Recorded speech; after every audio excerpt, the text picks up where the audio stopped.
Polres Langsa berhasil mengungkap jaringan peredaran narkoba di wilayah Langsa dengan menangkap 2 orang kurir narkotika dan mengamankan 1.417 gram sabu. Kedua tersangka yang berhasil diamankan berinisial HI dan BAM yang masing-masing merupakan warga Aceh Timur. Para pelaku ditangkap saat berada di sebuah area tambak yang terletak di Dusun Blang, Desa Lege, Kecamatan Perla, Kabupaten Aceh Timur. Kapolres Langsa, AKBP Andi Rahmansyah menjelaskan, polisi berhasil menyita sejumlah barang bukti, di antaranya 4 paket besar sabu dan 1 plastik teh merek King Shad warna hijau di bagasi sepeda motor milik tersangka. 1 paket besar sabu ditemukan di gubuk di area tambak, 2 paket besar sabu ditemukan di dalam lemari kamar rumah milik tersangka HI, dan 2 paket besar sabu yang terbungkus dengan lakban warna kuning ditemukan di dalam tanah di area kandang bebek milik tersangka HI. Menurut pengakuan kedua tersangka, mereka menerima barang haram tersebut dari seseorang di Aceh Timur dan ditugaskan untuk mengedarkannya di Kota Langsa.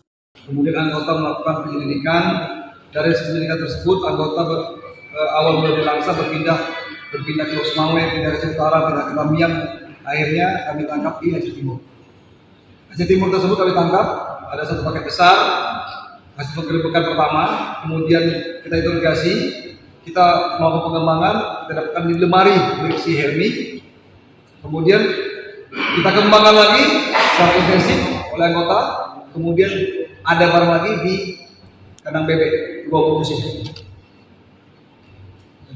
Tersangka ada 2, 1 Abdul Muttalib, 1 lagi Helmi bin Idarudin.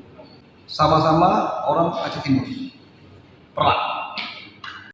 Selain ini, kedua tersangka sedang menjalani pemeriksaan intensif di Polres Langsa dan akan segera diproses lebih lanjut. Andi mengimbau kepada masyarakat untuk terus waspada dan bekerja sama dalam memberantas peredaran narkoba, khususnya di wilayah Kota Langsa. Atas perbuatannya, pelaku dikenakan pasal 114 ayat 2 SUBS, pasal 112 ayat 2 Undang-Undang Nomor 35 Tahun 2009 tentang narkotika dengan ancaman hukuman pidana penjara seumur hidup atau paling singkat 6 tahun dan paling lama 20 tahun. Dari Kota Langsa, Selina Vita melaporkan untuk Puja TV.